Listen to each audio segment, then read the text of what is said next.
అయ్యప్ప పులిపాల కోసం అడవికి వెళుతున్నప్పుడు ఆయన పెంపుడు తండ్రి రాజశేఖర మహారాజు పరమేశ్వరుడు తన పుత్రునికి తోడుగా ఉండే విధంగా ఆయనకు ఒక ముక్కంటి కొబ్బరికాయ దానితో పాటు కొన్ని ఆహార పదార్థాలను ఇచ్చి పంపించాడు.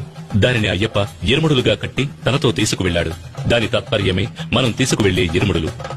ఇరుముడి అనేది నేతగుడ్డతో కుట్టబడిన 2 భాగాలుగా ఉండే సంచి.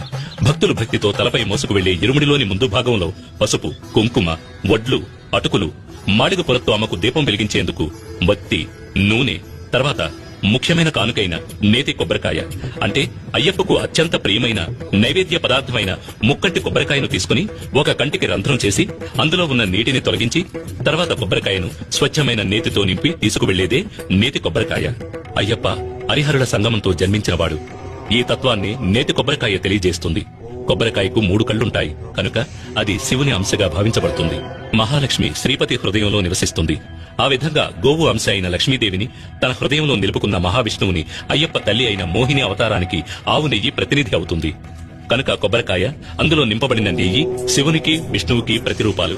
తన తల్లిదండ్రులను గుర్తు చేసే ఈ ప్రసాదాన్ని స్వామికి నివేదించడం వల్ల ఆయన ఎంతో సంతోషిస్తాడు, భక్తులను అనుగ్రహిస్తాడు. ఇరుముడిలోని వెనుక భాగంలో పసుపు, బియ్యం, పప్పు, బెల్లం వంటి పదార్థాలు ఉంటాయి. అడవి మార్గంలో నడిచి వెళ్లే భక్తులు ఈ పదార్థాలతో దారిలో వంట చేసుకుని తిని ఆకలి తీరిన తర్వాత ప్రయాణాన్ని కొనసాగించడానికి ఇరుముడిలో బియ్యం, పప్పు వంటి పదార్థాలు తీసుకువెళ్లాలి.